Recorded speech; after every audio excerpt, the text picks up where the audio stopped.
Emergency Services meeting for September 18th, 2014 to order. May we have a roll call, please? Atherton. Here. Belmont. Here. Brisbane. Burlingame. Here. Colma. Here. Daly City. East Palo Alto. Foster City. Half Moon Bay. Hillsborough. Here. Menlo Park. Millbrae. Here. Pacifica. Here. Portola Valley. Here. Redwood City. San Bruno. San Carlos. San Mateo. Here. South San Francisco. Woodside. Here. County of San Mateo. Here. Okay, I thought maybe Marge was the county manager for a moment. Am I sitting in the No, wrong I'm place? just kidding. It's so funny. I went, All by yourself. I don't mind. she wanted some elbow room tonight. Okay. Actually, I wanted to sit under a light. There you go. Our next item is the approval of the minutes from the June 19th, 2014 meeting. Any corrections or changes at all? Move approval. Okay, we have a motion. Is there a s- Second. We have a motion, a second. All in favor? Aye. Aye. Okay. Hearing no opposition. The consent agenda, we don't have any action requested. We have our operational area report attachment A is in your packet. So we will move right on to old business. I'm sorry. Did you want to speak to the, oh, I'm sorry. That's okay. Good evening, Madam President, honorable members of council. I just wanted to, regarding the attachment A, one of the items captured is training and exercises. And I would just like to report out one of the larger training and exercises that we conducted earlier this month was our Urban Shield event, in which we stood up our EOC and we activated our sheriff's DOC, the Department Operations Center. And it comprised 36 SWAT teams that came from across the country. It was a 48-hour exercise. We also, not only did we stand up an emergency operations center to manage the event, San Mateo County hosted 7 scenario sites from Stanford Hospital Medical Checkpoint all the way up to Daly City in South San Francisco. We had several scenarios where SWAT teams traveled through and were judged and evaluated on their decision-making and leadership. We also had the fire department based another exercise out of the city of Oakland, where all the fire services and firefighters went through exercises, search and rescue exercises, and we also had our EOD teams. San Mateo County provided their bomb squad, and they ran through exercises for EOD. It's a grant-funded program, and we're proud to participate in that. Most of our police agencies in the county participated. We worked collaboratively in a multidisciplinary approach, and it was very successful on our end. Another piece of Urban Shield is an event or an exercise called Yellow Command, and that was a mass casualty incident that was at Moffett Field. It was an attack on the military, similar to what happened in Texas a few years ago. And the city of Mountain View and Santa Clara were unable to handle it, so they reached out for mutual aid, and San Mateo County offered to assist. So again, we stood up our EOC, and we provided a joint information center, which is a team of PIOs that actually went to Moffett Field, and we set up a trailer that we operated from with our PIOs using social media and reporting out. We did not have a JIC plan, so we wrote one, and then we learned that the region, San Francisco region, did not have a JIC plan, so they're looking at adopting the San Mateo County JIC plan. So I'm proud to report that we're now ready in that area. We also participated by hosting a donations management team, which we have a donations plan that I've never exercised, so I thought this was an opportunity. So I called in HSA, Red Cross, Salvation Army, and members from our private sector, Bank of America and some other groups, and we responded to any donations, in-kind donations, and also monetary donations. We worked with the Silicon Valley Community Foundation in setting up an MOU draft with them to accept wire finances into a special emergency account, and we also worked with our controllers and treasurer's office here in the county to manage how would we accept money and manage that money and go through the county purchasing protocols. So it was a great exercise, collaborative effort from all agencies, and we're now rewriting our donations management plan as well. And in speaking of our EOC activations, we also had another one. This one was a real one. Was in response to the Napa earthquake earlier. We were notified around 3:20 a.m.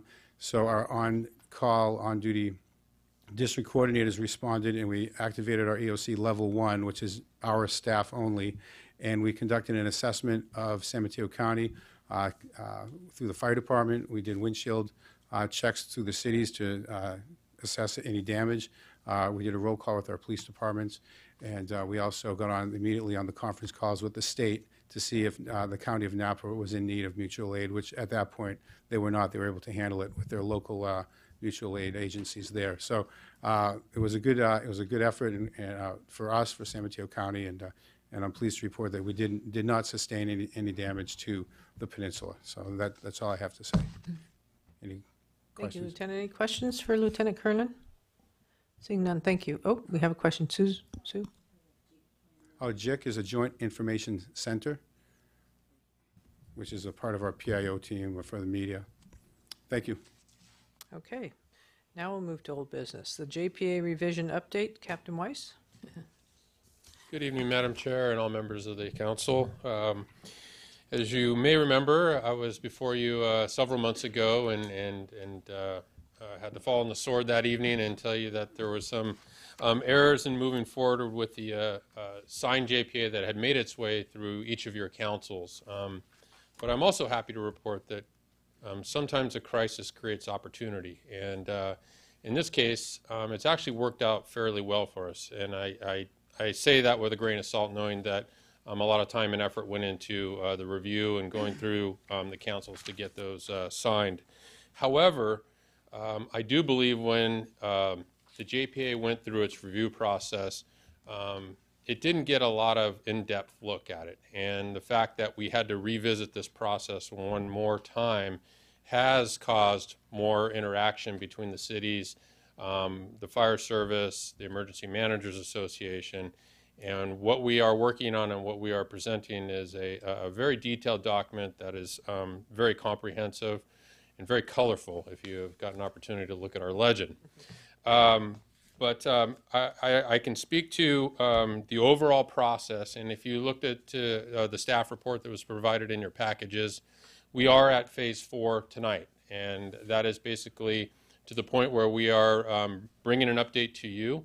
And the next step is we are prepared. In fact, Lieutenant Kernan and Supervisor District Coordinator Matei will be meeting with the City Managers Association tomorrow. They've already been provided with the same document that you have, but we will be able to answer any questions they might have. So things are progressing as we had outlined in the 7-phase plan, and we're just here tonight, and we feel pretty confident that when we come back here in January, we will have a signed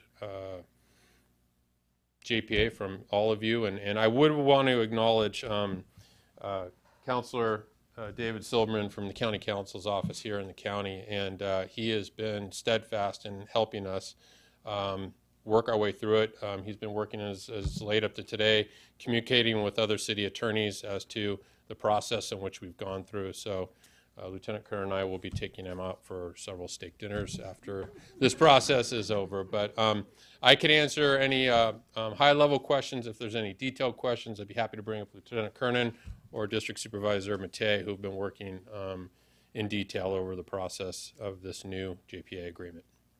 Yes. Captain Weiss, it's not clear from the memo when the city councils will have to ratify the agreement. Does that take place in phase 5 or in a later time? Yeah, so what we're hoping is that we'll be going to the city managers. City managers, I can assume, will be going back and meeting with their fire chiefs and their police chiefs and making sure that they have some sort of consensus on that. At that point, it will be up to the cities to then put it on their agendas and get it before their councils. We think that that should happen as early as late October, and then the cities will have between October and December 3rd is our kind of drop dead date that we would like to have them back from the cities Okay, so we have fully to executed. make sure that this gets agendized And that will be emphasized in the meeting with the city managers as well tomorrow. Okay, any further questions? Yes, Dave. I do have a question, and I apologize, I wasn't here at the last meeting when I understand through the minutes that we did approve the time schedule. Yes. So I wanted to bring that up because of the last process that we underwent. we had some last-minute changes, and that was after all the councils had already blessed it and given its approval. So I guess that's kind of the question I'm kind of trying to revisit a little bit to make sure that we don't make any missteps, and I'm not suggesting we will, but the way that it's stated here is that I guess it's phase 4, we're going to, let's see, the revised JPA First Amendment to this, phase 5, it's going to go to the city managers, police and fire chiefs, and the city councils all in the same phase. And if there's any changes with the city managers, police chiefs during that time, I'm concerned about the fact that the same document isn't going to be approved at each of the councils. It appears, just for a second, it appears as though this body should see the final document, recommend it to our councils, and the councils should then approve it. Am I missing something, or is that the way you envision the process?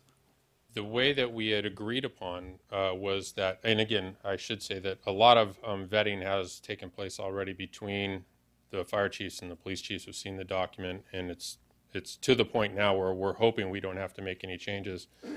David, I'm not sure if you want to comment to the status of the cities. I can say that. You need to go, David, sorry. please come forward. So I've set up well, actually, I didn't set it up. Jean Savary set up a conference call among all of the city attorneys who wanted to participate for October the 1st. So my hope and assumption is that after that conversation on October the 1st, either there won't be any changes, or within a couple of days from that point, the city attorneys can let me know if they want any changes. But I've assured, and this is actually, and I need to take some responsibility for it, why it had to get pulled after this council reviewed it was I looked at it again and I saw that perhaps inadvertently some of the key legal provisions that are required by the Joint Exercise of Powers Act somehow fell out of the agreement. And so I had to stick them back in there, and in the process of doing that, made some suggestions to clean up the language. And so folks took another look at it. Can I follow up? Sure. So after you see it from whatever meetings take place, will the city councils receive the final document? All of the cities will receive the same document. We'll be approving that, and that will be the end of any modifications. Correct. That's my expectation. My expectation is that they're going to receive input from the cities, the non-legal input from the cities. I'm going to receive the legal input from the city attorneys. All of that should be done, I would hope, by the first or second week in October. And at that point, a final document will be assembled and provided to the cities for approval. So we're talking about the end of October, beginning of November for the councils to put it on their consent? Correct. Now, perhaps, I don't know whether this is a concern, there is a possibility, I think the hope is this isn't going to happen, is that there could be changes from the document that you were provided today that you will not have seen, that will be incorporated into the agreement and then approved by all of the cities. And then I suppose there's a theoretical possibility that we could bring it back to you. You wouldn't like those changes, and then you wouldn't want to approve it. I mean, it's a theoretical possibility, but I don't think that it's a likely possibility. And I think we talked about, I mean, this is well, it's been a great effort, but you also down the road could amend things if we were to come up with something at a later date. So it's, I mean, it's sort of a living document, but there can be changes. It's just, I think we were trying to get as much feedback from the last meeting and from any cities or people through police and fire, hoping that we iron out all the kinks and really have a document that, for the most part, if the cities will all approve it, likely it means your city would have approved it, so therefore you probably would approve it when you got here, is the hope. Jack, you had a question? No, I didn't. Oh, I'm sorry. Okay, do you need anything from us other than just? No, the only thing, I mean, possibly, if this body would want to see the document before it goes to councils, we could do that. It would just push it out another quarter. And Well, could you send it to us, just after it's done, let us see it, and if anybody on this board has a question or comment that maybe they see something, they could get back to you before it goes to city councils, but it wouldn't hurt to send it to us once it's final. Madam Chair, would it be okay if once we get the feedback from everybody, we could send it out electronically?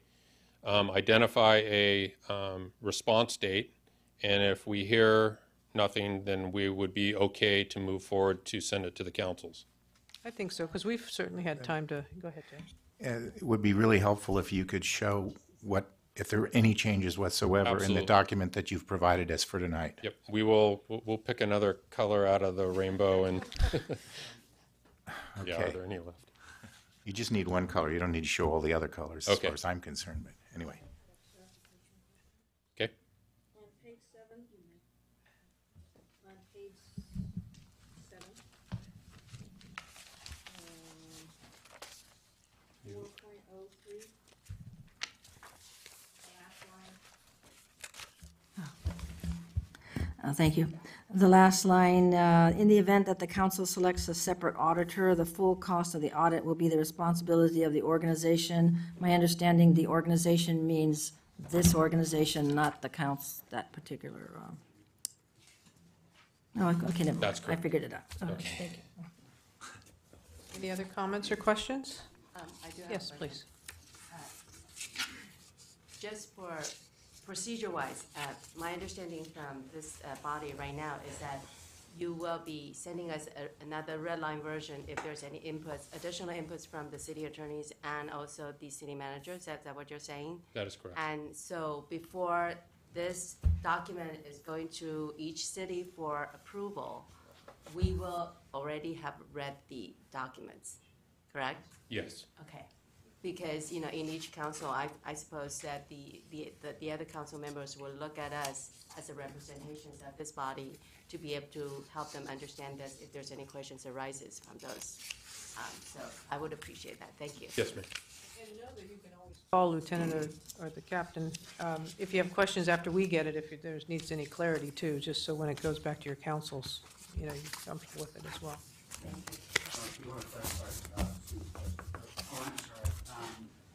I didn't listen to the question or the answer, so I apologize. Lieutenant Kernan thought there might be some confusion. The organization is always referring to the new public entity, the Joint Powers Authority. This So, whole thing. Yeah, the organization is always referring to the authority. Okay. You're the council for the authority. So what that provision is that if you're not using the free auditor, and when I say you, I mean if the council, if the authority is not using the free auditor, then the cost of the audit is on the organization, the JPA. Yeah, thank you. Sure. Okay. Thank you. I think we're good.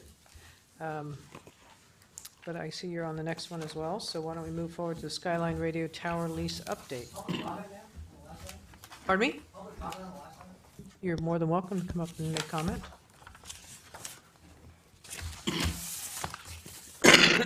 Chair Tissier, good evening, Randy Burrow, representing the city of Brisbane. I really appreciate this document. It reads very nice. It's very clean. It's actually helpful that the staff went through and put the colors in.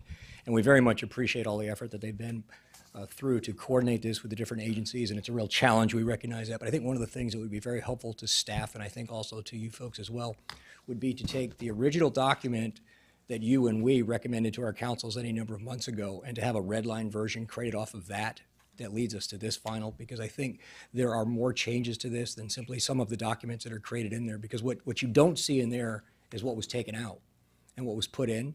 And I think it would just be cleaner for us all to understand it and say, okay, the original document that all the cities approved however many months ago, and then create a new red line final with that so you can see what was inserted and what was added. And then we could all fully understand that, and then you all be able to explain to your colleagues why you would recommend those changes, and the staff members can do the same thing. Let me ask Mr. Silverman if that's a monumental task or a... It's not, and lawyers love red lines. I mean, I love red lines, and Lieutenant Kernan can vouch for that. The only issue is that there actually aren't that many changes to the document, but the red line, which we could easily create, would make it appear that there are, because a lot of things just were moved around. And when you take a red line, what happens is it shows every time something's been moved as if it's been taken out. So I think it will actually be less confusing. I think that there's a chart that was provided in the packet that Mr. Matei created that actually outlines all of the changes where things moved. That said, easy to put a red line together. I'd be happy to provide it to staff I just don't know that it will be as helpful as it would normally be. Okay, Randy, did you see that, that information that had it listed, where all the changes were? I did not fully read through it. Okay, maybe if you could connect with Randy, and if you still think you need a red line after that, I'm sure we can provide it.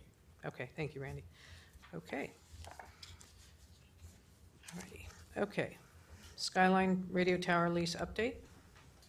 Yes, Madam Chair. There's not too much more to report on that. I just want to keep it on the agenda as things progress slowly in this process. We do have a verbal agreement with the landlords up at Skyline, and we have tentatively have a verbal agreement on a 7-year contract with a 1-year extensions. The only thing that's really holding up the execution of that lease is essentially the location in which they're going to relocate us. We're getting closer, there's more discussions, but as we reported out in the past, that they are doing some remodeling up there, and we're kind of just subject to that when they finally decide where they would like us, and that we in fact agree upon that location. So it's kind of status quo, but we're making slow progression on that. So I would like to keep it on the agenda, again, because once we do sign that lease agreement, that is going to be the time where we'll come back, where the body's already agreed to spend the money necessary to do that relocation, upwards to $650,000. And I just want to be able to keep that fresh in your mind, so when I come back, I don't shock y'all. All right, any questions? Anyone shocked so far? Okay, seeing no shocking people. Okay, and then we're going to get an update on the San Francisco International Airport JPA ESC. Mr. McTay? Council, good evening. We're kind of in neutral with them right now. The lieutenant had some conversation with the airport attorney. There's some rumors floating around, as there always is, but right now we have not gotten any official word from the attorney at SFO right now. So that's what we're waiting for. And we will try to re-engage with them a little bit later, but right now we're kind of still status quo. And Good. does status quo mean you put forth some kind of Yes, proposal? we did. We gave them one of the revisions to look at. We removed some stuff and sent it up there. I believe it went up there. Mr. Sullivan, pardon me? Go ahead. Mr. Silverman sent 2 emails and 3 voice messages to the city attorney of San Francisco, who represents the airport. He didn't hear anything back, so I called her directly and I spoke with her. And I provided her with the most recent updated JPA so that she has the same version that we're looking at. She liked it. She said she may want to do some language change in regards to the description of the city and county of San Francisco, which we were not opposed to. However, she said she didn't have an issue or a problem with it, but she was prepared to give us some pushback on the funding formula. So I met with our county manager, Mr. Malpe, in regards to that, and I'm just waiting for her response in regards to the payment plan so that we can respond back to her, and we haven't heard back yet. So that's where it appears to be right now, is with the money. Okay, thank you. Any other questions or comments? Thank you, Lieutenant. Thank you. Okay, we'll move on to new business, EMA update, Operation Cohesive Capability. Members of the council, Captain Pat Halloran, Belmont Police, President of the County Emergency Managers Association. The Emergency Managers Association continues to be very active, and one of the big things on our radar for the upcoming the rest of the year and into 2015 is the zone exercises known as Operation Cohesive Capability. Just to refresh you, there are 4 exercises that are carried on between November and February, the county being broken up into 4 zones. And the focus of the exercises varies from zone to zone depending on what the specific hazards are in that area. The coast zone is working a wildfire exercise, the central zone is working a power outage, and different exercises for each zone, kind of tailored to what their problems might be. But the one core theme that runs through the whole series of exercises is the idea of multi-agency cooperation. The idea that one single jurisdiction can become overwhelmed and will need to work with its neighbors on an emergency. So each one of the exercises focuses on that. There has been a lot of discussion about this, a lot of work. It's spurred, I know in my city, it spurred renewed interest in EOC training and other trainings. There is a training specifically for multi-agency cooperation that's going to be going on October 2nd up at the College of San Mateo that is being run by the contractor that is doing the exercise for us. And that's being attended by representatives of your jurisdictions as well as some of the special districts, Mid-Peninsula Water District in my case and others, PG&E, to learn how multi-agency cooperation works and how we can better work together. Recently we had the Napa incident, and the one advantage Napa County had was that Napa is essentially the big city in Napa County. The rest is unincorporated small towns. In San Mateo County, you have different jurisdictions, a lot more people, and resources are going to be overwhelmed and stressed a lot quicker. So it's important that we get used to working together, and we already have a strong culture of cooperation in this county, and this will just make it stronger, I think. Other things that the emergency managers have been working on, we have 8 working groups that deal with different issues in this field, ranging from care and shelters, CERT, communications, emergency management, support of each other in an emergency. We have a policy and continuity group that worked on the JPA document, for example, as well as the emergency operations plan. We also have a training and exercise group that's heavily involved with the Operation Cohesive Capability. And we also have a WebEOC group that works on the WebEOC system that allows us to communicate with each other and with the state. Our care and shelter group has been extremely active. In fact, representative of the EMA and the Red Cross are going to be appearing along with Lieutenant Kernan and Don Matei in front of the city managers group tomorrow to talk about standardizing shelter policies among all of the agencies in the JPA.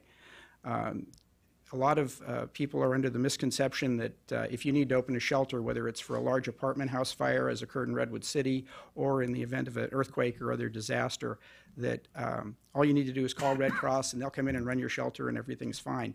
When legally the responsibility for care and shelter in a jurisdiction falls to that jurisdiction.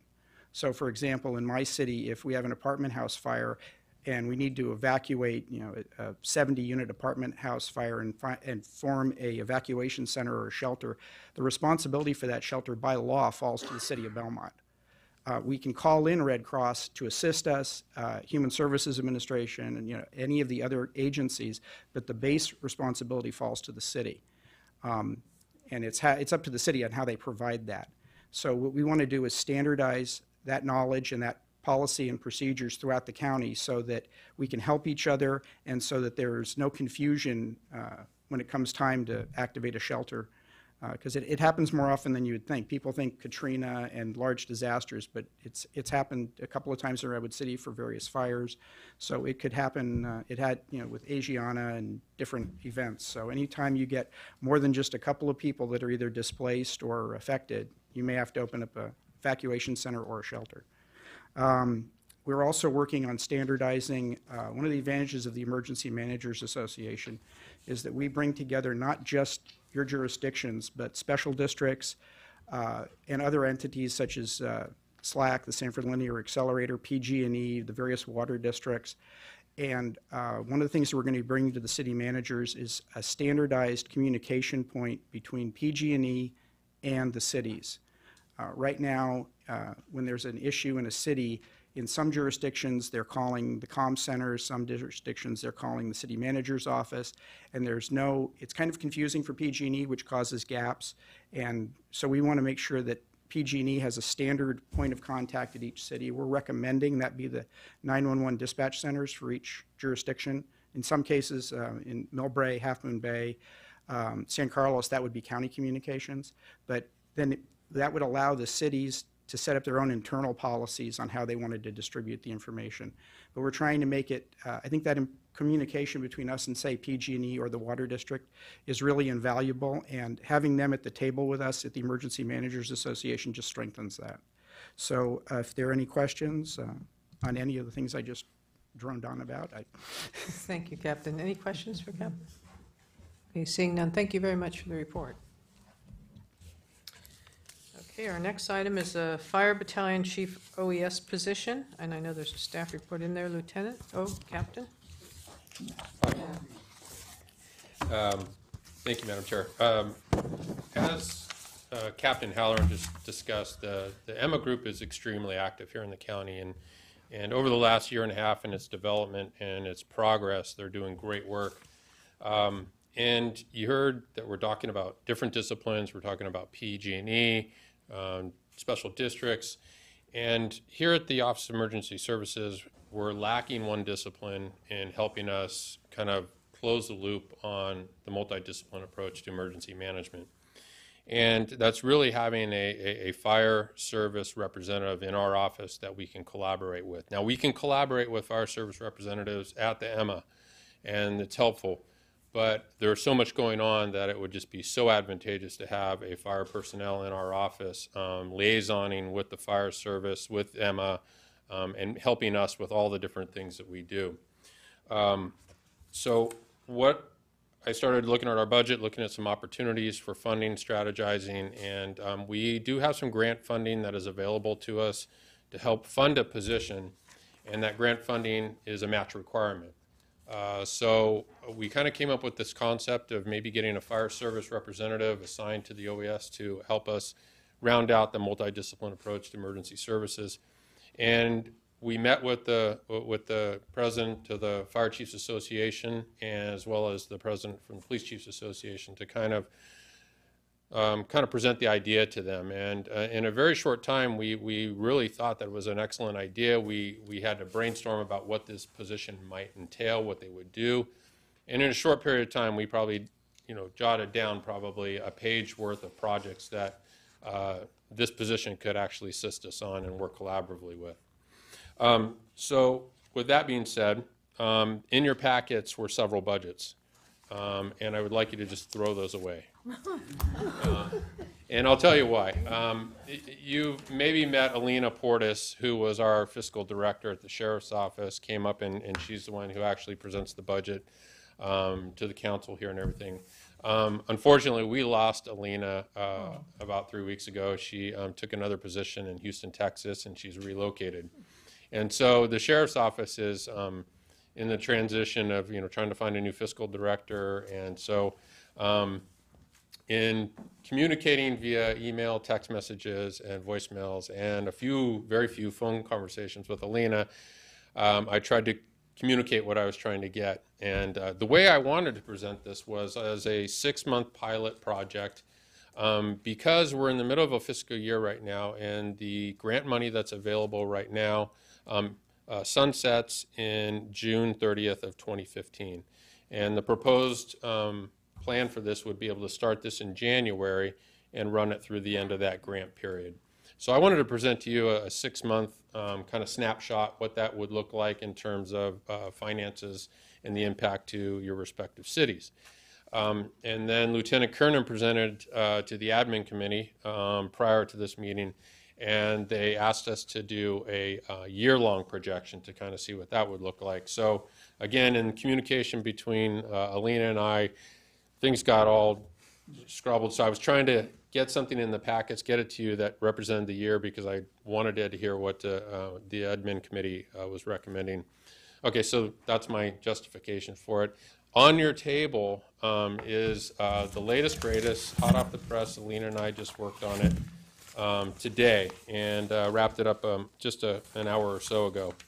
And the ones that were in your packet included hazmat, the budget for hazmat, and I think that was beginning to confuse people. So what's in front of you, if you look at, if I could just draw your attention to the overall budget, the 2-page document, not the summary, and just directing your attention to the salary and benefits section, you can see that we've put the fire battalion chief position in there. And let me just preface that when we met with several of the fire chiefs, we didn't necessarily want to propose that it would be a battalion chief position, but after discussing it with the fire chiefs, they felt that that rank would be most advantageous to OES and the fire service personnel participating.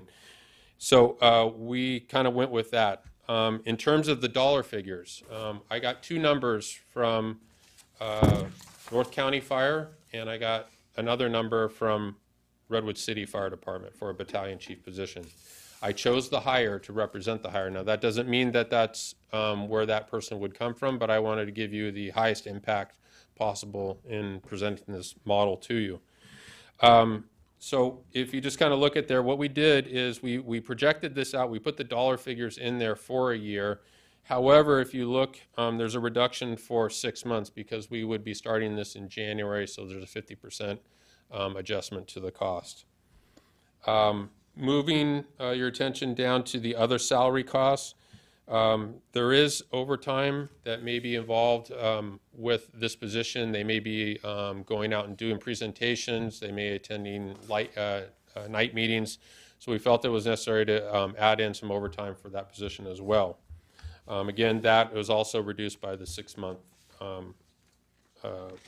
period in which we would start in January. Drawing your attention to the one-page document, which is the summary of basic charges, and this is the one that you're probably all most interested in, because this one actually shows what the impact would be to your respective cities if, in fact, you thought this was a good idea moving forward. If you go to the subtotal for the city agencies, that's all the cities, not the county. The impact would be $40,000 for the 6-month period, with the lowest impact probably with the city of Colma at $159, and the largest impact to the city of San Mateo at a little over $5,500. Then we'll have the county portion that would be matching the city's portion of $40,000. Because we're in the middle of a budget process, we would not be bringing this to the Board of Supervisors, asking them to fund that. I have gotten support from the sheriff to take that portion and fund it directly out of his budget. He is in such support of this position that he'll just pay it out of his own budget rather than going to the board and the city county manager for extra funding at this point. You'll see the matching dollar amount that we can afford to match for this fiscal year. Again, the grant ending in June 30th, we could apply $71,735 to that. And then I just want to comment, if the pilot was successful, we were moving forward and we were developing our budget beginning March, April of next year, then we could then, budget that out if we thought that the program was going well, the position was working well. But the number would change here to about $100,000. So if our funding remains the same, and in fact our funding's been incrementally going up with this particular grant, I can forecast being able to match $100,000 from the grant. So that number would actually go up a little bit. So essentially, if we were to look, ahead at the next fiscal year, 15-16, the contributions from the cities would probably be close to double of the $40,000 in the area of $80,000, and the same would be for the county. And I could take any questions you might have. Also, Chief Myers from North County Fire is here. I'm not sure if Chief Wood is here or not, but if there's any questions from the Fire Chiefs Association, I'm sure Chief Myers would be willing to come up and answer any questions as well. Okay. Any questions for the captain? What is your expectation from us this evening? Are you looking for us to give you the nod to move forward? Yeah, I think the process would be is that it would require a budget modification from the council. So what could happen is, if we thought this was a good idea, we would again have to move it forward with the police chiefs and the Fire Chiefs Association, meet with the city managers, and I'm not sure how each individual city would have to. I don't think a budget modification is necessary to maybe make additional payment of up to $5,500 to move this forward. But we would come back to you at our January meeting, which I believe is the 12th or 15th. And basically, I think we would do a budget modification at that January meeting, and then we would start that fire position effective January 16th. Okay, so basically, if we gave you the nod, it would really be to just kind of move forward, talk to the city managers, see if everybody's in sync. and people are willing to try this pilot program, and come back to us in a budgetary form. Yeah. Okay. For clarification, please. Please, Marge. Thank you.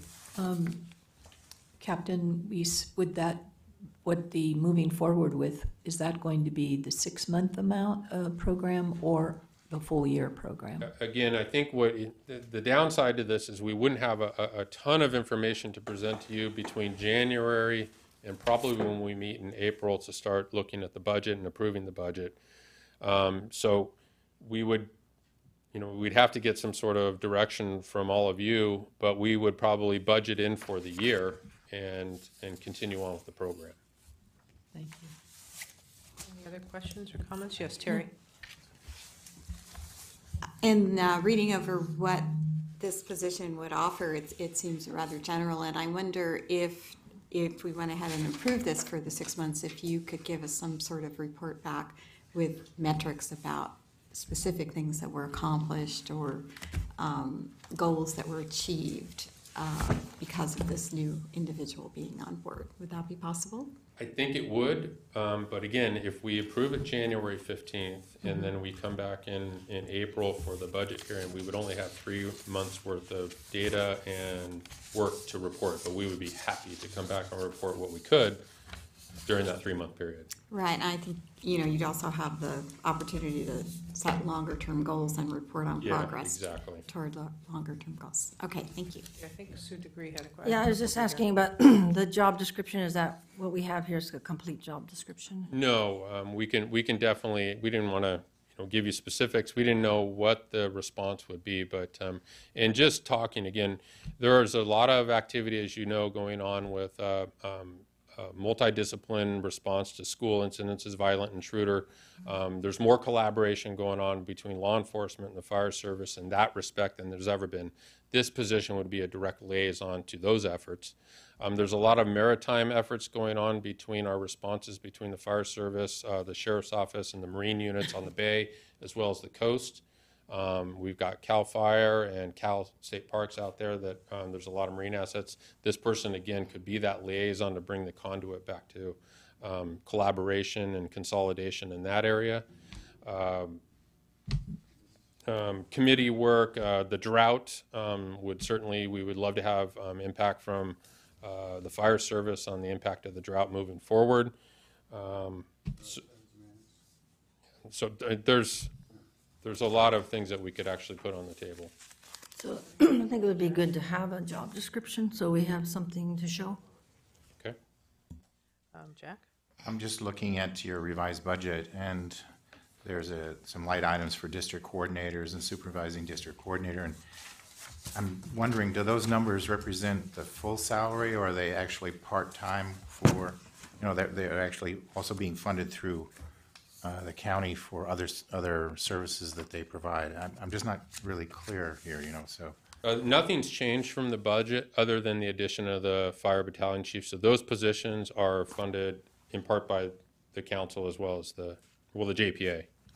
Right, okay, but for instance, Brian Mulfer, his total salary, including benefits, is $117,761. That's what I read. Is that right? Correct. So that is his entire salary for the year, or is it just for the services he provides to this agency? For the year. Okay. So the battalion chief position then is over twice as much. That's correct. It seems kind of an imbalance in some way. But I'm getting a firefighter battalion chief who would have operational experience, can collaborate with all the different counties where our district coordinators are great and provide a ton of service to the county, but not at the level. They are not firefighters. They're not operational in that area. So you're getting a completely different entity, and with that and expertise that comes at a cost. Okay, thank you. You had a question? Yes, we've been operating in our current configuration for some time, and it'd be helpful to me to sort of understand, based on some of the actual incidents that we've experienced, or perhaps even some of the exercises we've had, where you feel having this role, this position would have an impact? Are there some places where we didn't coordinate well and we lost, we didn't respond like we should have, or was there things we could have done better that if you had somebody in this role? I mean, the planning and the committee is all great, but really, what ultimately we get measured on how we respond, right? And so I'm just again, it goes a little bit along the same line of questioning, trying to understand exactly how this person's going to help us respond better to the various types of emergencies we may encounter. I can take a stab at it, Chief. I don't know if you'd want to see here. You want to? I think really, from our perspective, out of every incident, and I could lay down 4 to 6 alarm fires here in Redwood City, Asiana airplane crash, the San Bruno pipeline explosion, the Napa earthquake. All these incidents in after-action reports, the number one failure out of pretty much any emergency incident, disaster, is a lack or a breakdown in communication. And one direct conduit we would have by having this position would be and have a direct communication with the fire service from an operational standpoint. Somebody who is a battalion chief knows exactly what's going on. Not myself as a law enforcement captain or one of our district coordinators inquiring about the status of an incident, trying to interject ourselves, trying to make ourselves available, the resources that are available. It just really opens up that line of direct communication with fire service that just isn't present right now.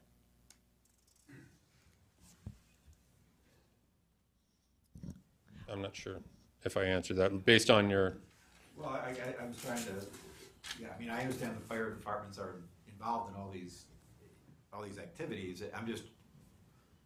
But it seems like we've done an okay job, at least from the feedback we've gotten in these. And I'm trying to figure out how does it work now versus how it would work in the future with this position. I conceptually understand that fire plays a huge role in these things, and having somebody sounds like would be a great idea. But I mean, again, it's what is the person going to do, and how is it going to be different than it is today? So, I think one thing, and I had talked to the captain about this as well a couple days ago, is, in the past, one of the reasons we haven't had some of these positions is we also didn't always have the grants, and if we had the grants, we needed them for other purposes.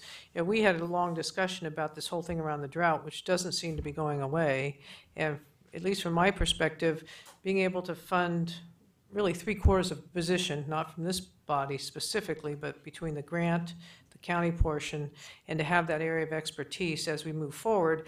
Now, the downside, of course, is if over time we don't continue to have those grants, but I understand we definitely would have one for another year. I had suggested to the captain about doing the pilot program because I felt like OES feels it's very important if we have this position. We haven't had the money to do it in the past. There's a lot going on around incidents that have happened in our county that have been pretty significant, and we still run the risk of some significant issues around the drought, that if we could do it for 6 months and be able to see, we have sort of a explanation of what they might do. Sometimes once they get in there, it's even bigger than we think. And if by having a pilot, you determine whether or not you really think, at the end of the day, we really want to continue it for the next year. And we'd have 6 months to take a hard look at that. Now, that may not be a ton of time, but it would give you a sense to see how they integrate in with OES and what those benefits are, either with what you said they'll be or what's over and above, what we think they're going to be. So, and it might help with plans and other things that we could actually see what it is that the fire brings to OES that hasn't existed in the past, but really was the missing link. So I had just suggested that as a way to see if it's really going to do what we think it's going to do. I think it will, because I do think it's that missing link. But sometimes you have to take that leap, and since we have additional funding now, and the county's going to come up with 1/4, the other funding's 50%, and the cities would come up with a smaller amount, at least for the 6 months, it might be worth taking a really hard look and see if it really is the missing link that we think it is. But the chief looks like he wants to say something. Hi, I'm Ron Myers. I'm the fire chief for North County Fire Authority. I think it's analogous to in terrorism. There's all the disciplines that sit around a table when they're putting plans together. San Francisco, for example, has the fire department who has a seat at the table within their emergency. They call it emergency management there. Here it's OES. We looked at it as being an opportunity to put a fire person. Law, fire, and all the other disciplines are a little bit different in how they operate. Fire is usually the incident commander of a major incident, and yet we're not necessarily in helping them day in, day out, looking at the planning that we're doing within this county. We are reactionary. We respond, we set up the incident command, we run the incident.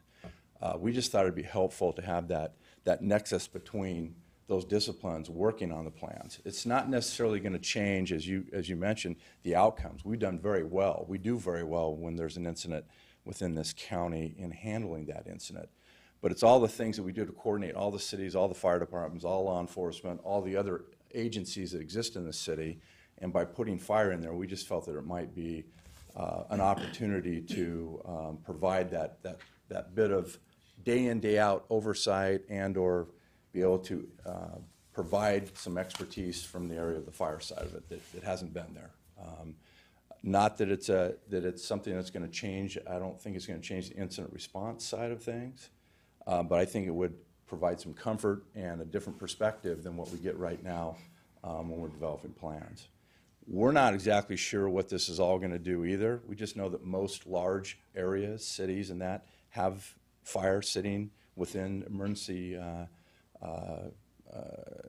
groups working together to develop the plans and the response and the recovery piece of it. So, Thank you, I'd just Chief. like to echo what the Chief said. There's three, to answer your question, sir, we have identified 3 gaps in OES with the lack of the fire service.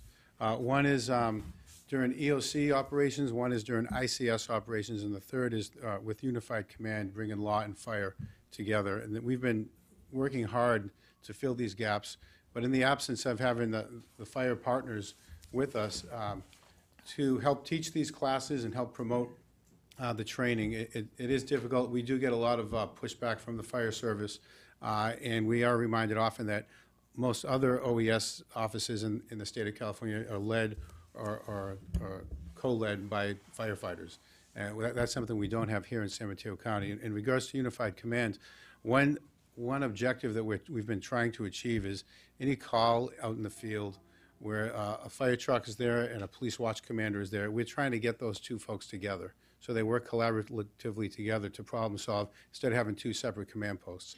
And that's what we've been working on, but we need the partnership, a strong partnership with both fire and law to make that happen. We are developing training now for the whole entire county for all on-duty supervisors, both from fire and law, to do that. But with a fire position, that's going to help, it'll help achieve that goal. With ICS training, the only ICS person we have right now is Brian Mulver, and I think he's up next. He teaches all the cities and all of our first responder folks. But the bottom line is the firefighters are the subject matter experts. They're the ones getting deployed to all these big fires. They're the champions in the field. They can bring a lot of credibility to this training and show us the reality of the practicality of how you really run a field command post. We teach off of the FEMA model, which is subjective and academic. And the third thing is EOC operations. We've been striving, as Captain Halloran said, to get the cities up to speed on how to run their EOCs, how to staff their EOCs, how to operate multiple operational periods, how to work jointly together, and the same with the county. We're doing the same. We have the same challenges with the county as the cities do. And having a fire guy in there to help us teach how to run EOCs, because we get a lot of feedback from the fire department, and sometimes not all positive. It would only help us, I think, be more effective, not just in the field, but effective as local governments in being more prepared to respond to any event. So I know that it would be advantageous to us, especially when we're vetting all of these plans. We're rewriting all of the county plans, the emergency operations plan, our emergency functions, and having a firefighter there to vet that and to critique that just benefits us. So we don't. It's not Jeff Kern and Mark Weiss's plan. It's a collaborative plan with the Emergency Managers Association, with our partners in the fire department. So we think that we would be putting our best foot forward, having the fire service side by side, shoulder to shoulder with us at OES. So, thank you. Any additional questions? Yes, Sue. It's not a question in a way. I'm kind of surprised we didn't have it before, because I think the training of fire and police is so different that, for example, if PG&E, if that fire had gone to the watershed, and so planning ahead for that sort of thing, you need the training. I mean, I look at the fireman magazines to see fire training now, learning for fire folks is so technical, so scientific, that I don't think anybody else could possibly be getting that kind of knowledge. So I think it's a great idea. Thank you. There really is just a missing element for us, and we're fortunate that we do have a great working relationship with the fire service, but we do have to reach out to them quite often because we just don't have the expertise in-house. I mean, it's something that, there are two different disciplines, apples and oranges, law enforcement and fire service. They're different. We work together. We respond together on incidents. But to have the institutional knowledge that would come from a battalion chief, we just don't have it. And we make do, and we're doing okay. But we could be better, and we can do better. Carrie? So you pinpointed the problem of communication with fire services in all major incidents. So I would be very interested in how this position could improve that problem area. So if in the first 6 months you could demonstrate that, that would be wonderful. Communication? Right, during major incidents, Okay. you said it was a problem, and I'd like to know how this would improve that. Okay. Any other comments or questions? Yes, Dave? So future funding, we're expecting to have that grant for one more year. And so realistically, we're looking to fully fund between the partnership between the county and the cities. We realistically have to look at, that's the way it's going to be funded. Isn't that right? Unfortunately so. I mean, again, we could, bypass this until, the budget time in April and not take advantage of this grant funding for the 6-month period, the $71,000. No, that's not what I'm referring to. I'm referring to after the grant, and if we can get it for another year. I mean, realistically, we have to plan for the fact that we wouldn't have the grant, and that the partnership between the county and the cities will pick up the future cost of the position. I would think so, yes. Okay. I just wanted to clarify one. I think we're talking about communications. We don't have a problem communicating out there in an emergency. What we're talking about is communications plans and things we do prior to the emergency. So I don't want anyone to walk away thinking that we don't communicate. Unified Command creates that. They work off their frequencies, we work off of ours, we stand together and talk to each other, but they work off of the different ones. You all don't want to be talking on the same frequency anyway. We don't have a communications problem in this county. So what we'd be demonstrating to you is all those kinds of things that we could be doing together, collaborating and putting plans together and how we would operate, how we'd co-locate and be effective, but we're doing a good job now. So. And to Chief's point, one example of that is we, through another grant, we funded some joint training between the fire service and law enforcement. And OES was tasked, was project manager to hire a contractor, start to facilitate this training, and we did. We moved forward with it. But because we didn't really know how the fire service works in terms of how things are vetted until it gets up to the chief's level, we were acting alone. We did what we thought was right. We hired a contractor. They built the syllabus. We were ready to implement it. And when we started to roll it out, it went to the chiefs, and they're like, whoa, time out. We do all this already, and you're basically recreating the wheel that we already do. Why don't we do this together and basically eliminate the contractor, and we could then put this training on together. So that is the communication that we're just not privy to. We know, I'm very familiar how the police chiefs and sheriff's association functions and how I work my way through that and present something up the top, but we're just not savvy in that area. Marge? Thank you. Captain, could you just tell me, please, what type of a pool of eligibility would this fire battalion chief come from?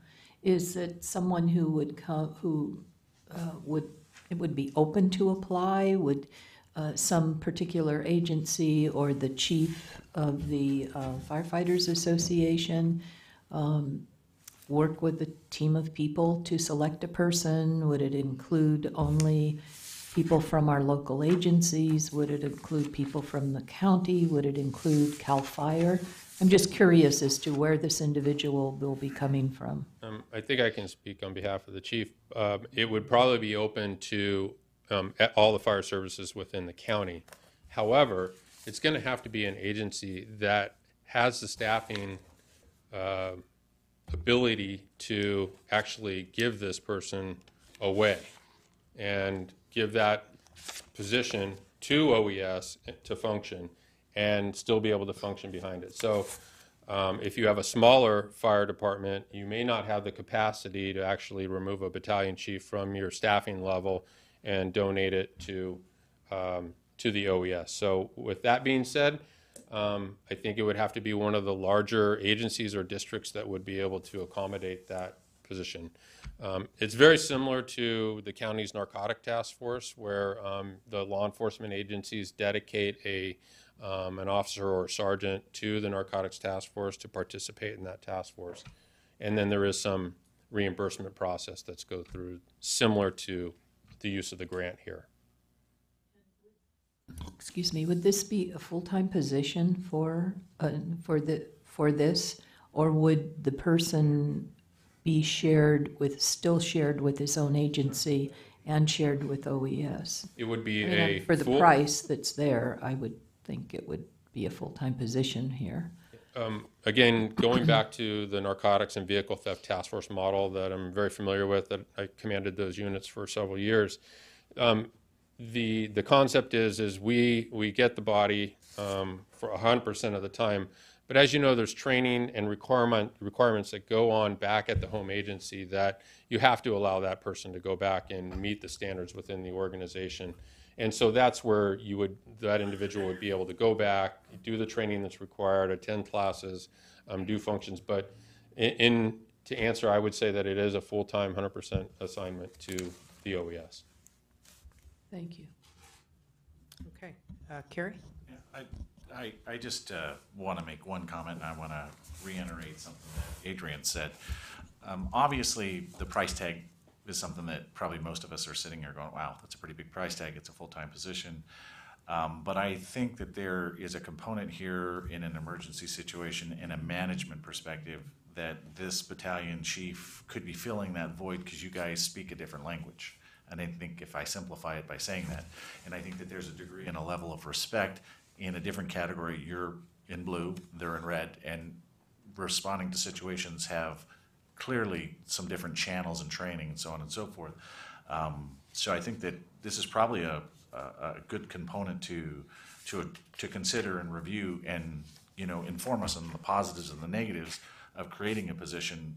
Not just to create more upper management, but just to say how effective is this add of a battalion chief to us? Is it going to be a benefit, and can we have some determination of what that assessment and benefit is? Because we're all concerned, with running cities as lean as we are, the last thing we want to do is add more overhead. So, but I do think that in a situation of an emergency, that could be a very positive line of communication to the people that are actually out there. So. I think what we can do is if we got the blessing to kind of move forward, in terms of presenting to the city manager and stuff, I'm sure that we could quickly regroup with the Fire Chiefs Association and identify a job description and kind of nail that down a little bit more, so it's a little bit more clear than kind of a run-on list of assignments, and we can probably detail that down a little bit more. Again, I just want to be clear that this position, if it were ultimately approved and brought back before the body in January 15th, we'd be back in front of you 3 months later with not a whole heck of a lot of data to support that position, some information, but again, we would be probably putting it on the budget to fund it for another year. And I just want to be clear about that, so there's no misunderstandings that we don't have a lot of data to present. Well, I might suggest that, and it's up to the group here, but I would like to suggest that we do move it forward. You still have to go through the city managers. That's another hurdle. They'll be tougher than we are.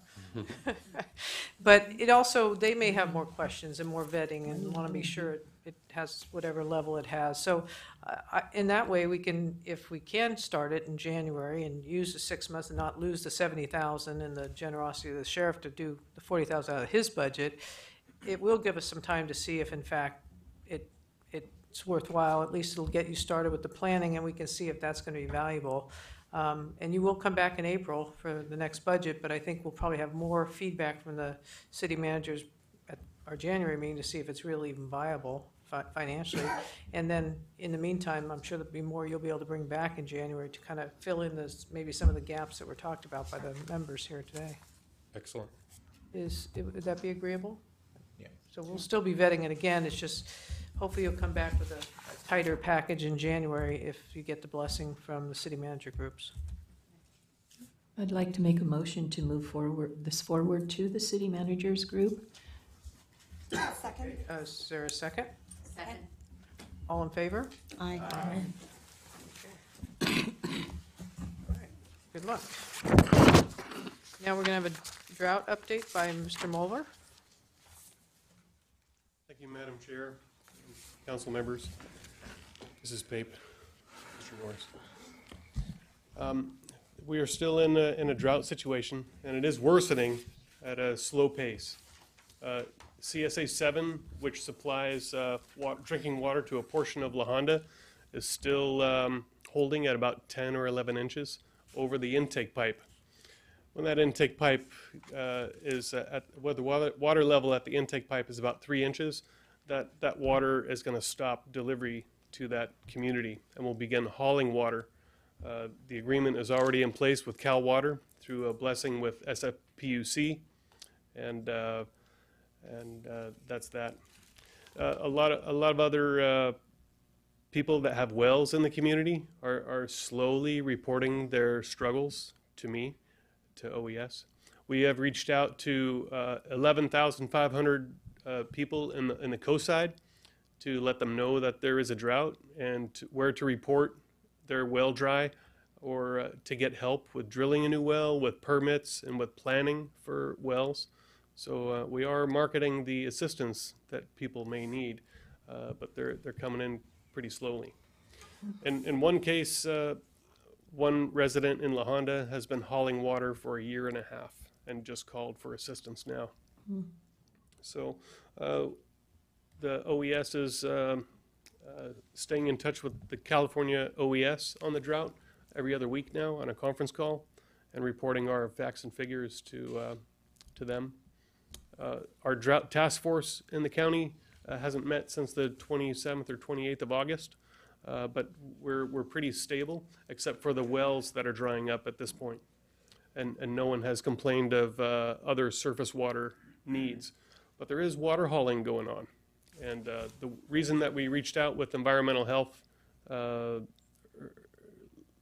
earlier this month was that people have safe to drink water stored, and that they're cautious about getting hauled water and where that water comes from. We want that water to be potable. We don't want that water coming out of a lake or another water creek or stream. So, but it's pricey, and I could understand a property owner wanting to get their own water from any source and then try and treat it the best they can with chlorine. So that's all I have. You have any questions? Please. Oh, yeah. There. Yes. It's clearly a really difficult situation, especially on the coast.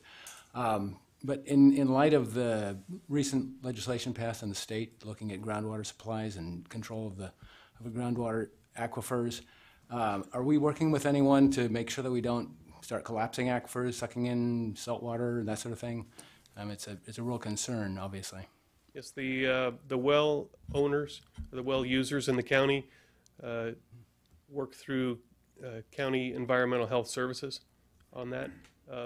If they are if they have a little larger than a resident, they would work through the state, through the drinking water program and emergency environmental management. Those two players are on our drought task force in the county. And there was one new development and that is the director of parks flew over the county, excuse me, and determined that there was no emergency for tree mortality, especially in the eucalyptus. What they did see was mostly the oaks, the sudden oak death that is dying. But the eucalyptus, they are shedding their seed pods, but it's not at a crisis at this point. And it's something that they'll follow up on regularly with CAL FIRE, Environmental Services, and parks. Thank you, Brian. I wonder, Wyman, did you have anything you wanted to add from environmental health at all? No, not this time. Okay, great. Thank you. Thank you, Brian. Terry, yes. I'm just curious, where do people haul the water from? Where do they get the water that they need? When people have to haul water, where do they obtain it? Well, they'll obtain it from a licensed water carrier or licensed water hauler from the state of California. They can go to a bottling plant, which there are several in the Bay Area, or a lot of times they don't mind taking it out of a pond, out of someone's pond on their private property. It's somewhat like another water source as a well, but it has to be treated differently, and there is a caution to doing that. Are you treating it as well as you can? The best solution is to have potable water put inside your well and continue operating your well in that manner. A lot of people right now have above ground storage that they're filling with water haulers, but that is not a prescribed solution for the problem. The solution is they need to drill a new well and have a steady source of water for their dwelling. That's what we're trying to work with people on. Any other questions for Brian? Thank you, Brian. Okay, we are going to now hear from Nancy McGee on the Coalition for Safe Schools and Communities. Welcome, Nancy.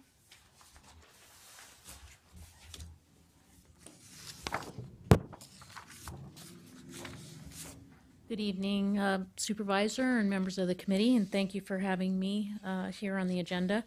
I'm here to report on, we're moving into probably the second full year of strong momentum in the area of coordinating emergency response, mental health supports, and building a network of a legal network of information sharing, expertise in the county, weaving that together for particularly safe schools, but youth in the community, and also that spreads out, of course, to the general communities. One of the major accomplishments we've recognized this year is the development and endorsement of what we're calling the Big Five.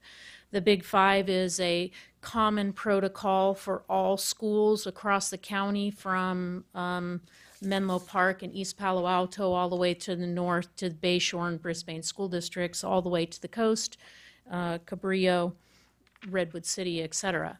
In the past, the 23 school districts would adopt their own protocols, use their own language, come up with their own ways to do things. We certainly know that that's not necessarily the best way to go about things. We did believe, working with my colleague, Captain Weiss, and a large group of multidisciplinary leaders under the leadership of Supervisor Tissier, Supervisor Horsley, Congresswoman Spear, the sheriff, and the county superintendent of schools, we've made a lot of progress in this area. So the Big Five is the 5 immediate action responses to any kind of emergency that could emerge. The idea is we're training all schools and districts to use the same language. We've given them a set of step-by-step protocols, and we're filling that in with training. So this plan was vetted by all the police agencies in the county, went through the Police and Sheriff's Association, and has been endorsed by them. All the county superintendents, individually and as a group, have adopted them, and we are diving in this year to implement and teach and train at the school district level. So this year is more about being out there in the community doing the training. And we knew that that's a huge job, a big communications job, especially when lots of proprietary folks come along with their new plans to sell to school districts, and they have to come up with their own names for things in order to be unique and to sell their product. So we've got a lot of work to do to keep the common protocols in place, but we have a lot of success. We held a cohort training for 40 school administrators at Cappuccino High School in August. We had great cooperation and coordination with the Sheriff's Department and other police agencies. Those 40 administrators were run through a series of scenarios using simulated fire, I don't know what you would say, gunshots. Yeah, firearms, big bangs. We had a group of explorers there who were, what's the word? The makeup stuff. Moulaged. They were moulaged. And they were training the administrators in the philosophy of the Big Five, which is that you always have to be thinking on your feet and be making decisions in the moment, which is a new sort of thinking about the way we train school personnel. It was highly successful, very impactful for the administrators who went through it. They recognize the power of being able to change a protocol and move to something else given the stimulus that's in front of you and making decisions in the moment. So it was very powerful and successful. We intend to meet with that group 3 more times through the year as a cohort, and we're basically training them as leaders for school districts to turn to for their emergency practice, because school administrators and principals, teachers don't get the opportunity to develop expertise in this area. They're educators. So this group has stepped forward willing to play that role for us. In addition to that cohort training in August, I can share with you that I've met with several school districts, and in fact, an example of this is that the Belmont Redwood Shores School District is holding a district-wide lockdown barricade drill on October 22nd. They're very organized. They're working with their SROs in Belmont, and they will have a lockdown barricade drill all at the same time, one happening at Ralston Middle School. The 4 Belmont elementary schools will be at Central Elementary, and then the 2 Redwood Shores schools will be at Redwood Elementary School. In addition to that, with the Big Five, we have passed the document on to the BHRS staff at the county, and they are adapting the Big Five for the behavioral health medical clinics and health clinics that they have. I think we're also seeing some potential interest in the hospitals adopting the Big Five and other private partners. So the idea that the county could go with the Big Five protocol and expand this beyond the schools is very real and makes a lot of sense from our point of view. So we're very happy about that. I did give you a handout of what the language is. It might look simple, but when you go to apply it to details in different situations with different kinds of populations in a school, special education populations, preschools, you know, it's different at the college level, and we've got work going on at the college level as well. So it's very expansive. And then finally, you'll see on the back that there's a diagram where what we've been doing the last 2 years is building the foundation to create this new organization to keep this work sustained and ongoing. We are rolling that out this fall, the San Mateo County Coalition for Safe Schools and Communities. The steering committee has met. It is a group of leaders who will drive the work.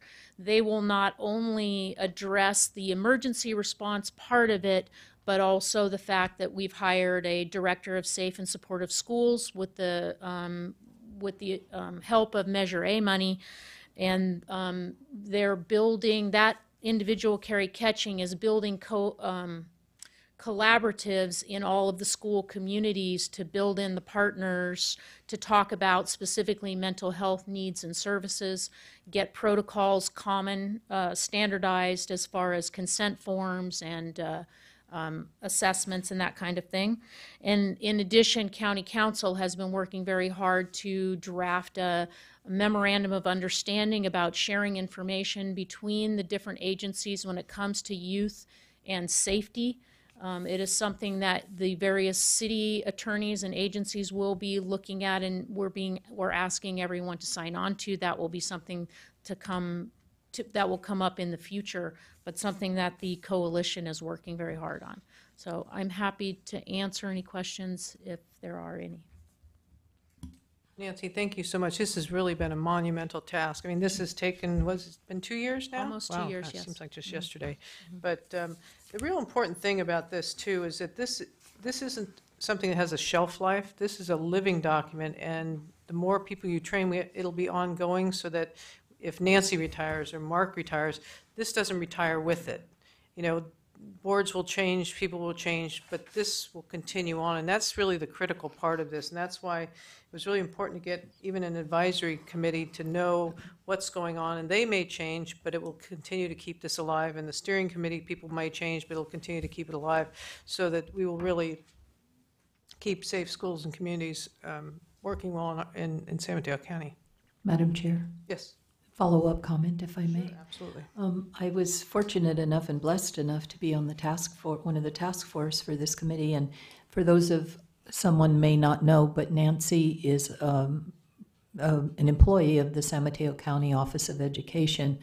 And I do have to tell you, and I can't stress enough, the wonderful, tremendous work that Nancy and Captain Weiss did as a team. I mean, I sat through over a year with meetings. And these two people, not to discount anybody else who's listed on this page, but these are the two people who were out there doing everything humanly possible to make this work for our county. And when they talk about this universal program and having one program where everybody works together, it goes back to us on a local level where many of our cities are collaborating and working together with the county, as we're doing with police services, with fire services, so that everybody is trained in the same frame of mind and knows exactly what to do. So I really want to take this opportunity to acknowledge these two tremendous, hardworking, dedicated people that really get it when it comes to collaboration. And coming from a city where we share a lot of services and we understand that this is so, so essential and so important. So, Nancy, it's good to see you again after a few months. And Captain, as always, to both of you, thank you so much. A job tremendously well done. More to do, but it's been phenomenal in the short amount of time. This came because of the after Newtown that Beyond Newtown that Congresswoman Spear had at Oracle Center about a year and a half ago. So thank you so much. Thank you very much. Thank you. That's the A-team right there. Okay, we're now going to have a Red Cross update. I don't see Olga. You do not look like Olga, I'm sorry. Well, welcome. Honorable Board, my name's Keith Hoffman, and I'm representing Olga tonight, who had a previous engagement. Excuse me. So just a couple of things to go over. We had a multi-family fire on Regent Court in Redwood City on August 24th that affected 10 units and 35 people. And that evening we opened up an evacuation shelter at the Veterans Center at Red Morton Park. And we had the staffing from San Mateo County OES, the Health Services Agency, and Humane Society and Department of Public Health sent people to help staff this evacuation center. We were able to take 15 people And of the 35, 15 showed up at the evacuation center. We were able to help them. The rest of them, which happens in a lot of these fires, they have friends or family, and they take off, you know, and they don't check with us. But these were people that had nowhere to go. So we were able to get them into hotel rooms and that night. So, and then on the following day at the Fair Oaks Community Center, we set up a client service center, and we processed them for the long haul to try to help them get in, especially the people that actually the apartments were destroyed, and there was just they lost everything, and so we had to get long-term planning going, and we have several agencies, as you know, in the county that all come on board to help do that long-term planning. So around that, that initial contact with them, we spent about $3,762 for that initial stuff. How the hotel rooms, clothing, food, and etc. This was the actual first opportunity we used the new shelter registration form that was put together by, I think it was you guys, wasn't it? Oh, Don Matei, and they put together at the OES a great form, and we were the first time that we were able to use that and to register people that were affected by the fire. And what was good about it is we could see some of the areas that we can improve on it, and that's being probably already done.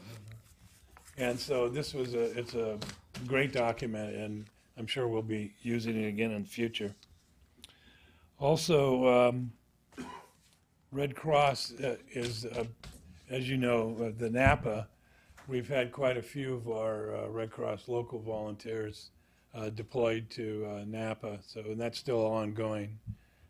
And mostly caseworkers, mental health workers, as you can imagine, when people lost you know, everything. And so they needed our support mental health wise, and also planning for their long-term future, where they're going to be living and such. So we had our people involved in that. Also, next week is the annual San Francisco Airport disaster, you know, the air crash scenario this year. And we have 58 Red Cross volunteers throughout the region that are going to participate in that. And mainly our mental health and health services people that will staff the different rooms over at the airport to handle the friends and family and the uninjured passengers. So we'll be doing that on Wednesday, the 24th. And that's about it. Any Thank questions? you for filling in this evening. We appreciate it. Well, Are you being overwhelmed now with these fire areas like Weed and El Dorado County? We have volunteers from our region and people from the San Mateo County office that are up there as we speak in Shasta area and stuff, staffing. Looks like a lot of homes are potentially going to so be lost. So we're spread out all over the place, and we're just real lucky that we're able to cobble together a group to be able to do this exercise next week. Great. Well, thank you for your service. Thank you. Okay, we are now at the time for public comment. Does anybody wish to come forward and comment on anything? Yes, sir. Public comment. My name is Kent Thrasher. I'm the newly appointed battalion chief for the City of Belmont Fire Department. Oh, congratulations. Which puts me in charge of your hazmat team for your county as well. And I just wanted to give you a brief update on your hazmat team, if I may. A couple of normal occurrences over the last quarter. We've run 4 or 5 hazmat calls, nothing significant. But of significance was the typing of your hazmat team. We are now a state-typed hazmat team. We call it Type 2 hazmat team, which puts us as part of a response with the entire state. So we can be called out as a resource, much like your fire resources are now for the large fire incidences. We can now be called out for hazmat type responses as a part of a strike team or as a single entity. It's a pretty large undertaking. It took us a couple years to get to that point through an application process. We were, state resources were brought in to actually go through an entire investigation of us, and it was a huge event. It happened on the 3rd of July, and during that time, we have to take all of our equipment out, display that for them to see. It's a huge process. It renders us unable to respond during that time. And of course, during that time, we had not one, but 2 hazmat responses in our county. We had already set up for mutual aid response through Santa Clara County's hazmat team, which we work quite well with. They were able to go to the first one. The second response, we were able to get enough of our equipment and personnel together to take care of it. The big news was that we passed the typing process on the first try. They've typed 84 teams throughout the western region of the United States, and only 4 have passed on the first try, and we were successful in the first try. So we're real happy about that. I just want to bring you up to date on that. That's a pretty big event for us, and introduce myself. Anything you need hazmat-wise, feel free to reach out to me. Again, it's Kent Thrasher. I'm with the Belmont Fire Department, and I look forward to seeing you at future meetings. Thank you. Congratulations to you on both fronts. Terry, did you have a question or a comment? Well, one comment. We're going to be having our 3rd annual citywide emergency response exercise that's run by the Burlingame Neighborhood Network on Saturday, October 25th from 9 to 10:30. And I just wanted to invite the members to come and observe how it works. If you're interested in doing this in your own city, we'd be happy to show you. And this is with support from both our Central County Fire Department and Burlingame Police Department. So we'll have everybody involved. And I noticed on the agenda that it says the next meeting is today. Do we have a date for the next? January 15th, the 3rd Thursday. January 15th. Okay, all right, thank you very much. Okay, since we're right there at announcements, does anybody else have any other announcements they'd like to make? Okay. I would just like to make a reminder that to be prepared for a disaster, that we take the Napa earthquake as a reminder. Store a lot of water in your homes. Store that backpack with everything that you need, with shoes, socks, underwear, medication, glasses, warm clothes, cold clothes, so you can leave in a hurry. We're moving into a pretty critical fire issue with the drought and the drying fuels, and we're getting into that Southern California fire season right now. It could happen here too if that marine layer goes away enough and the grasses dry out even more. I just went camping, and I'm camping every year, and I take my disaster supplies camping with me. I take 30 gallons of water for my wife and I. We have a portable shower, we have a tent, we have a cooking setup, and we test that. We test it. You're going to have to live the same way if you're moved out of your house by any type of disaster. In an earthquake, you want to camp by your property and have the things that you need, and have things for other people too. That's why I have a little bit more water, because not anybody is going to have enough water. So I just don't want you to be without water or food or your necessities when that happens. You have an important role on this council as well, and as I do in the field. So I need to be ready to respond. So everything has to be fine at home. Okay, so just a reminder, thank you. Thanks for listening. Okay, thank you, Brian. Okay. Any other announcements, questions, comments? Okay, then we are adjourned, and our next meeting is January 15th. Thank you.